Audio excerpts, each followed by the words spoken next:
গ্রিনহাউসের প্রভাব ও বিশ্বব্যাপী ক্রমবর্ধমান উষ্ণতা বৃদ্ধির কারণ হিসাবে অবলোহিত রশ্মির বিকিরণ অনেকটাই দায়ী করে। কলকারখানার চিমনি থেকে নির্গত কার্বন ডাইঅক্সাইড, কার্বন মনোক্সাইড এই উষ্ণতা বৃদ্ধির প্রধান কারণ। সূর্য থেকে আগত অবলোহিত রশ্মি মহাশূন্যে ফিরে যেতে পারে না। বিভিন্ন যানবাহনগুলিও উষ্ণতা বৃদ্ধি করছে।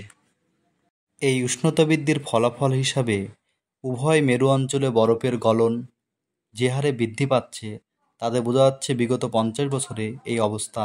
খরা দেখা যাবে, বিভিন্নভাবে গাছ নদন করা হচ্ছে, যার ফলে পরিবেশের ভারসাম্য নষ্ট হয়ে যাচ্ছে এবং এর ফলে আমাদের গবাদি পশুগুলো এবং ট্রাক্টরের সাহায্যে কৃষিকাজ করা, যা একদমই আমাদের পরিবেশকে অনৈতিক এবং কার্বন ডাইঅক্সাইডে পরিপূর্ণ করে দিচ্ছে, যার ফলে আমাদের পরিবেশটা উষ্ণ হয়ে যাচ্ছে।